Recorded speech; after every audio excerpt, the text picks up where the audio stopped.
Kami nganggapnya itu mah daerah kami ini nggak apa-apa, bercanda berlebihan juga, jadi agak sombong gitu. Jadi ambil terus tiba-tiba. Ngapain dia ngambil kain kafan? Tahu, nama juga orang iseng. Namun nangis itu mengeluarkan suara cekikikan, kayak suara kuntilanak kayak gitu bang. Alhasil semua pada panik ya, termasuk cewek-cewek yang lain nangis.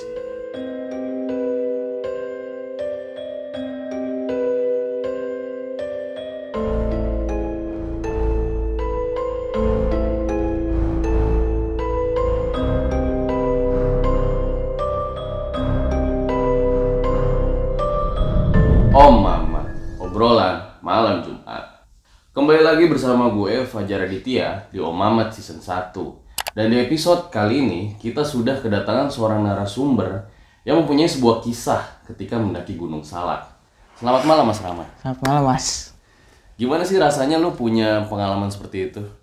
Ya ini bukan pengalaman saya yang pertama ya, udah 3 kali, tapi ada yang paling seru di Gunung Gede tuh. Yang ini juga seru, mungkin ntar lah ceritain. Jadi lu punya beberapa pengalaman ketika mendaki gunung ya, pengalaman yang tidak biasa. Iya mas, jadi dapat pengalaman lebih lah.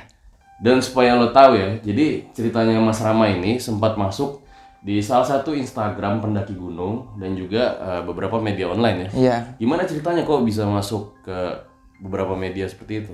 Udah tahu sih, pertama kan saya ngirimin ceritanya lewat email ke Instagram Explore Gunung itu. Terus saya juga bikin video di channel saya.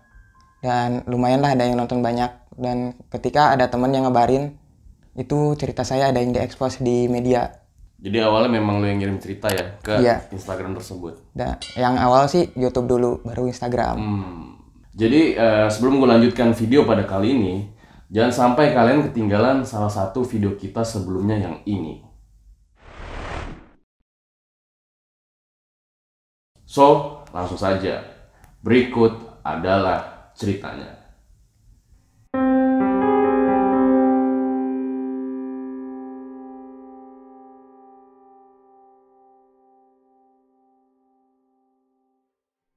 Ini kisah yang saya alami dengan beberapa kawan saya ketika mendaki Gunung Salak, tepatnya tahun 2019 bulan Agustus.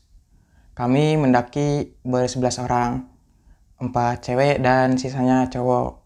Singkat cerita, Jumat malam kami berkumpul di villa kawan saya, Jaki. Villa itu berada di kaki Gunung Salak. Besok paginya kami bersiap-siap dan kami berkumpul di Curug Cigamea. Di sana kami bertemu rombongan lain lagi, yaitu kawan saya juga. Namun mereka mendaki duluan. Jam 9 kami mulai menuju jalur pendakian. Tepatnya jam 9 kami pun berangkat menuju jalur pendakian Curug Seribu. Jalur itu tidak resmi seperti jalur-jalur lainnya. Saat pendakian itu kebetulan kawan saya Jaki, dia orang sana dan dia juga sering melewati jalur itu untuk menuju ke puncak Salak. Jadi lu melewati jalur yang tidak resmi karena salah satu rombongan lu ada yang warga situ. Iya benar. Jadi dia sering lewat situ. Biasanya jalur itu dilalui warga ke Kawaratu saja, tapi Oh, sampai Kawaratu.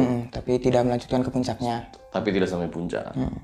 Di jalur itu tuh jadi tidak ada simaksi dan asuransi. Jadi kalau ada kecelakaan apapun tidak ada yang nanggung.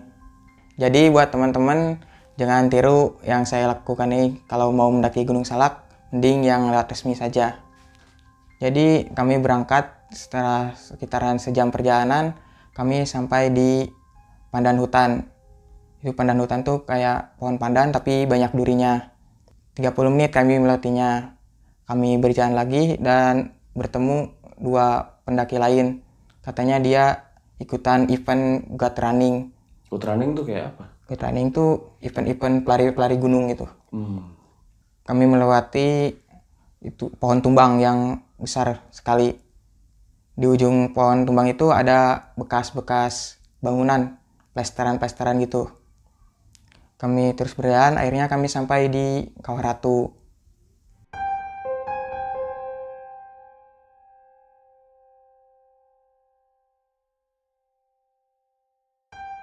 Waktu itu kami tiba di Kawaratu sekitaran jam setengah 12 siang. kami beristirahat dulu, ngopi-ngopi, nyemil, dan sebagainya. Seberes beristirahat, kami melanjutkan perjalanan lagi. Di perjalanan kami bertemu rombongan yang tadi, yang 11 orang, yaitu kawan saya yang lain. Kami menyapanya namun tidak berhenti. Kami memilih untuk melanjutkan perjalanan lagi. Hingga sekitaran setengah jam berjalan, akhirnya kami sampai di Camp Bajuri. Camp Bajuri ini pertemuan antara jalur Pasirengit dan jalur Cidahu. Dan juga di sana tempat mata air terakhir. Kami beristirahat dulu di sana, masak dan makan. Dan kebetulan ada bapak-bapak dan satu lagi anak muda. Dia menyarankan kami untuk ngecamp di Bajuri aja dan besok paginya summit.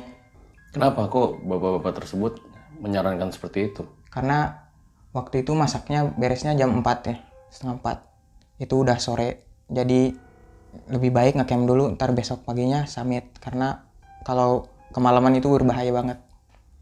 Seberes masak, kami pun ngambil air secukupnya dan berjalan menuju Puncak Salak.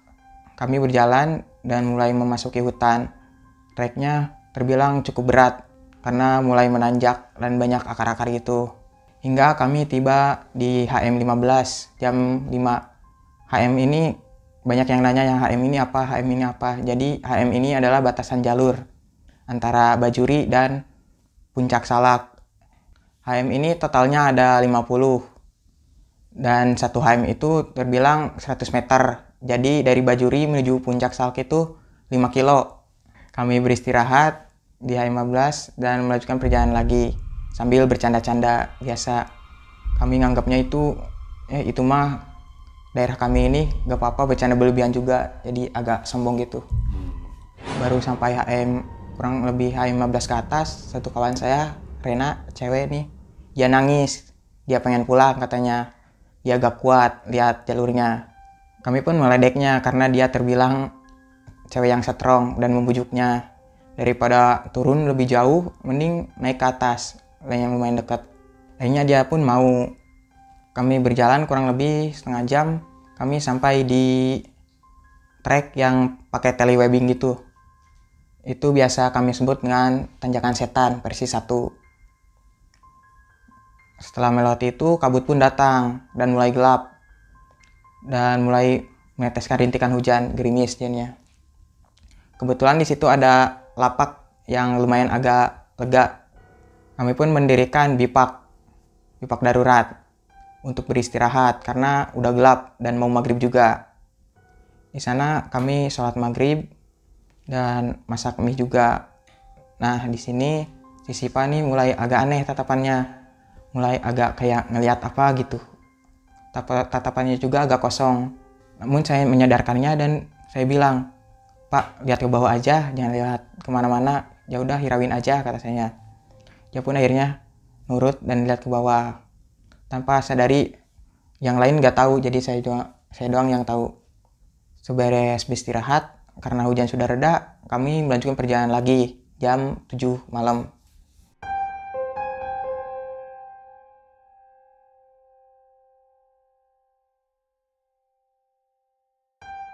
Terbilang treknya mulai agak berat banget.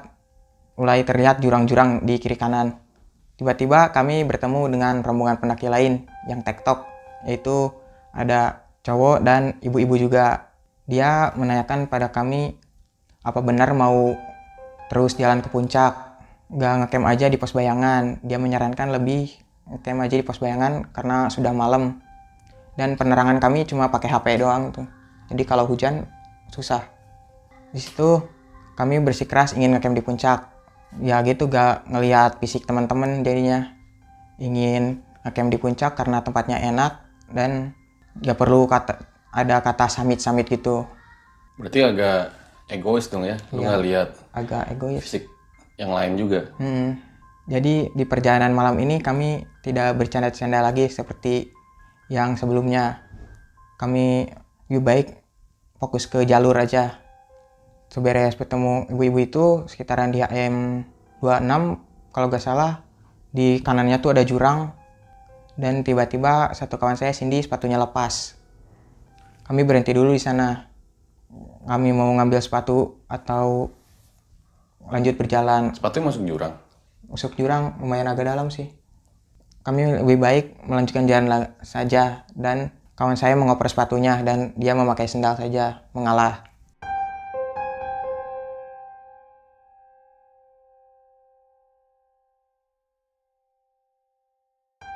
Kami pun mulai berjalan lagi. Itu di situ aman-aman saja hingga sampai di HM36 sekitaran jam 9. Di situ si Sipa bilang, "Aduh, tasnya berat banget." Dikira kami itu dia tuh kecapean jadi ngerasa tasnya berat banget. Namun sekitar 5 menit ketika sedang beristirahat duduk, si Sipa ini datang menghampiri saya dan bilang, "Aduh, tasnya berat banget sih," sambil nangis kayak gitu. Dikira itu nangisnya nangis biasa gitu, normal. Namun nangis itu mengeluarkan suara cekikikan, kayak suara kuntilanak kayak gitu bang. Hasil semua pada panik ya, termasuk cewek-cewek yang lain nangis karena ketakutan. Kebetulan di situ ada satu orang kawan saya, si Ahan nih, lumayan agak ngerti soal kayak gitu. Dia pun menghampiri si Sipa dan membacakan surat-surat. Setelah beberapa menit, si Sipa ini mulai sadar namun agak lemas. Karena kejadian itu, akhirnya saya dan si Ahans ini memutuskan untuk membawa si Sipa duluan menuju pos bayangan. Dan sekitaran 15 menit, akhirnya kami sampai di pos bayangan. Di situ ada rombongan yang tadi yang bareng sama saya, 11 orang. Oh, yang tadi di bawah ketemu ya? Dia udah bikin tenda dan bersiapan untuk masak. Saya pun langsung bilang, "Woi, tenda ceweknya belah mana?" Mereka pun bingung melihat kami ngos-ngosan. Sambil menunjukin tuh di situ. Terus cewek-ceweknya juga pada bengong kayak gitu. Ini kenapa gitu kepikirannya. Akhirnya si Hani ngelepasin tangan si Sipa. Terus si Sipa tiba-tiba pingsan, jatuh ke bawah. Dia langsung kesurupan lagi. Namun kesurupannya bukan nangis sekarang. Dia kesurupannya kayak suara macan gitu, ngegerem. Akhirnya kebetulan situ ada yang bawa daun bidara. Karena sudah persiapan. Bahwa konon daun bidara itu bisa menyembuhkan kayak gitu lah pokoknya. Selang beberapa menit dia pun agak sadar dan saya pun memanggil rombongan yang saya tinggalkan tadi biar cepetan sampai, karena takut ceweknya itu kerasukan, takut yang lain nular gitu. Nular lah ya. Iya. Mereka pun tiba terus mereka pun nggak tahu kenapa ini sih Pak. Di situ kami memilih untuk tidak melanjutkan perjalanan lagi karena resikonya besar sekali. Kami memilih untuk mendirikan tenda di situ, ngecamp. Di malam itu tidak ada hal ganjil lagi. Akhirnya tiba pagi. Kami melanjutkan perjalanan lagi sekitaran jam 6:30. Treknya mulai agak berat banget. Di kiri kanannya ada jurang dan di depannya juga ada tanjakan setan lagi. Ini versi keduanya. Sekitaran jam 8:30 akhirnya kami sampai di puncak. Biasa di puncak kami foto-foto mengabadikan momen. Di situ di puncak tuh kan ada kuburan Basalak kayaknya. Kami di situ ngirim doa gitu. Itu percaya gak percaya sih. Jadi kearifan lokal. Setelah beres, kami pun turun menuju tenda kami lagi.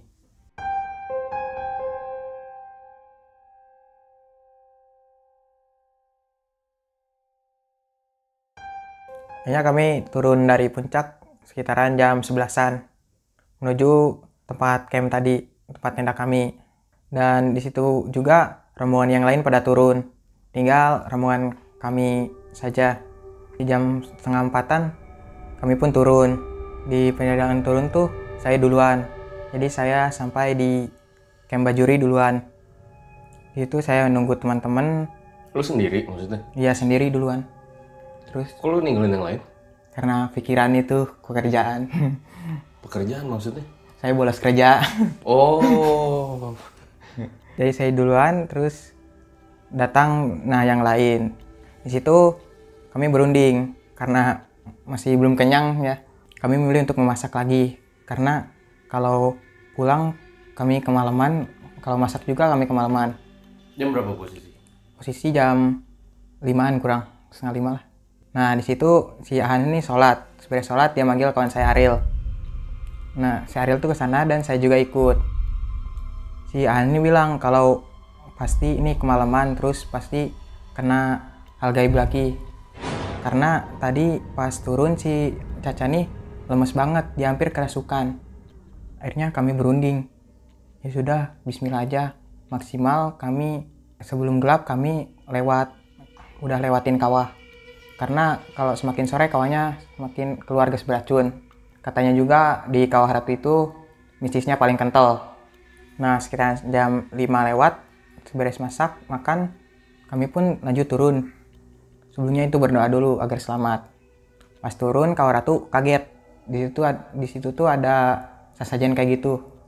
Lo nemu sesajen di dekat kawah Ratu? Baru gitu, baru ditaruh sesajennya.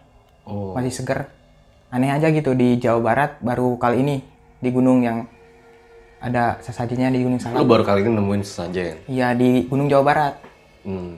Nah di situ kawan saya Jaki ini agak jahil. Dia tuh ngambil kain putihnya yang di sesajen itu. Kain putih tuh kain kafan? Iya, kayak semacam kain kafan gitu warna putih. Diambil sama dia kain kafan? Gak gede sih, cuma segede gini. Dia diambil terus tiba-tiba. Ngapain dia ngambil kain kafan? Gak tahu. Namanya juga orang iseng. Terus dia tiba-tiba mual-mual. Langsung mual-mual dia. Si Sipani langsung marahin dia. Jangan balikin lagi, jangan diambil. Nah, katanya si Sipani, kata adanya nih, ceritain waktu malam pas kejadian itu, Sipani katanya tulang belakangnya renggang, jadi gampang kemasukan kayak gitu. Emang berarti sebelum kejadian itu dia beberapa kali pernah kerasukan? Iya, di rumahnya pernah kerasukan katanya, sering. Katanya dia baru tahu ya? Iya, dia juga katanya punya jejaga kayak gitu. Nah, mungkin itu penunggu Gunung Salak gak suka kali kan kalau ada tamu jejaga kayak gitu. Saya paling belakang sama si Caca, si Ariel. Si Caca mulai lemas banget. Dia punya riwayat sakit kayak gitu.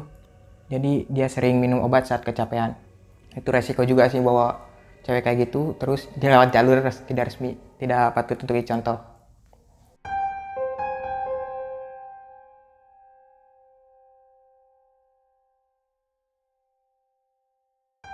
Dia disadar-sadarin, dikasih air gitu mukanya. Cak, sadar, Cak, sadar. Kayak mau kemasukan gitu. Kita istirahat dulu situ, dan pas maghrib itu jadi istirahat dulu situ, nunggu azan. Nah pas beres azan, saya mulai berjalan lagi kami keluar kawah tersebut. Pas jalan, pas mau keluar dari itu hutan mati kayak gitu. Nah di situ tiba-tiba keril saya ngeberatan. Jadi kayak beratnya bukan kayak biasa, jadi kayak narik ke bawah gitu. Jalan terus, pas tiba ada plesteran kayak gitu. Di situ, nah kawan-kawan emang banyak yang cerita di situ. Pas turun, dia cerita kalau di situ mistisnya kerasa banget. Ada jin gede gitu, seukuran pohon. Dia melihat? Enggak, ngerasain semuanya. Rasanya seperti itu, iya, ada ya sosok besar. Iya, cuman saya gak ngerasain sih. Yang lain kebanyakan. Nah, di situ kami jalan, terus tidak berhenti kami jalan terus ngelewatin pohon tumbangnya tadi ya yang diceritain. Pas bertepatan di bekas camp tuh yang ketemu 2 orang yang lagi got running. Teman-teman pada diam. Itu nyadarin si Caca, dia mau kerasukan. Nah, situ si Sipa paling semangat yang kerasukan. Jadi si Sipa yang nyembuhin kayak gitu. Jadi kayak si Sipa tuh tahu siapa yang bakal diincar sama penunggu itu.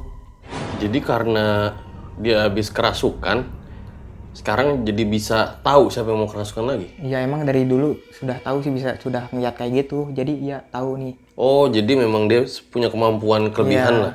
Makanya jadi karena kurang sopan dan dia jawab bisa ngeliat kayak gitu, jadi kita bisa dijailin kayak gitu. Kami berjalan sambil bacain surat, ayat suci Al-Quran dan sholat Nabi.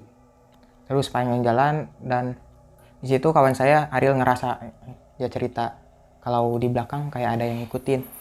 Di situ kan kondisi jalur tidak resmi ya, hanya warga-warga lokal aja yang tahu. Yang 11 orang tadi rombongan yang duluan, jadi otomatis kita rombongan terakhir.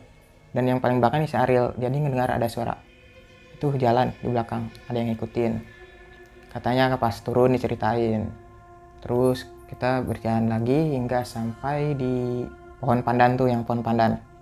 Nah di situ kejadiannya banyak sekali yang aneh. Kami berjalan itu sekitaran 2 jam lah, padahal di situ setengah jam. Nah di situ juga banyak kejadian aneh, ada suara nangis, suara ketawa-ketawa, suara batuk kayak gitu. Namun saya menghiraukan gitu. Semuanya dengar pada saat itu. Dengar tapi pada diam, kayak ini mah paling halu gua gitu, ini mah paling halu gua. Jadi pada diam karena capek kali. Di situ emang bener banget kerasa. Keril pun masih berat. Saya ngelihat kawan saya si Iqwil nih sama si Iqwil tuh si Rifki ya, sama si adinya si Fani ngeituin, megang-megangin belakang Keril. Saya pun ini pikiran saya, ini bukan saya doang yang kena diberatin, yang dijailin. Saya pun nanya ke dia, ada yang naikin ya berat? Iya, bener sih, berarti samaan ya. Jadi saya bukan saya nanya doang. pasti situ. Iya, sambil bisik-bisik gitu. Jadi bukan perasaan saya doang. Pas di situ tiba-tiba si Rena dia muntah-muntah, mual. Dia disadarin, dikasih minum, dan dia suruh ke depan malah ngamuk. Dia gak mau ke depan, gak mau lihat ke depan katanya. Pas turun dia cerita katanya ternyata di belah kanan, di pinggir pokoknya, itu ada yang berjajaran banyak orang-orang.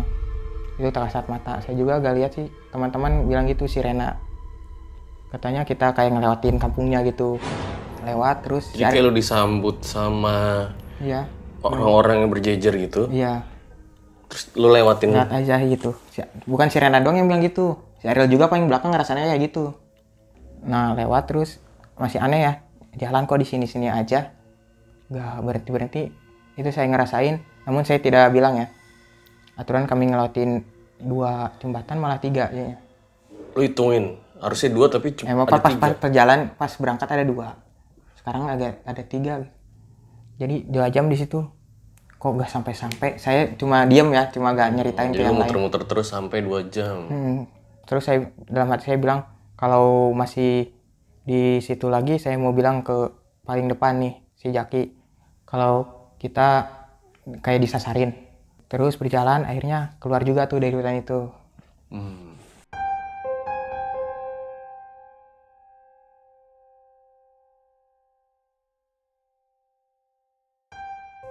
Nah si Caca ini bilang pas dia turun kalau di situ tuh ada anak kecil yang ngikutin. Nah di situ berjalan sampai kami di jembatan terakhir. Namun Kerilnya masih berat banget, gak hilang-hilang. Situ ada jembatan, si Pani bilang, udah pasti jembatan bertiga ya, jangan semua. Kenapa emang Pak? Ya udah ikutin aja, takut. Ya udah kita berjalan bertiga. Kami tiba di perkampungan warga. Nah di sana emang gelap banget. Gak tahu kenapa ternyata pas mati lampu sejauh barat. Nah di situ si Caca bilang kalau pas permukiman warga itu udah gak ada anak kecil tuh yang ngikutin. Jadi pas permukiman warga kami beristirahat, lega banget rasanya itu udah keluar dari zona itu.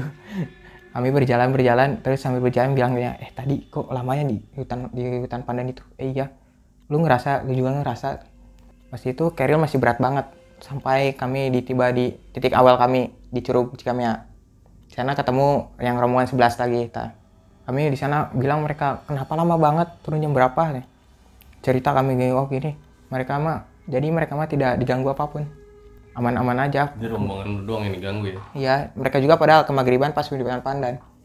Terus jadi rombongan saya mungkin karena saya kurang sopan, terus ada juga yang tahu kayak gitu. Emang mikirnya gini sih, ini mah itu daerah saya, gak apa-apa kita berisik juga.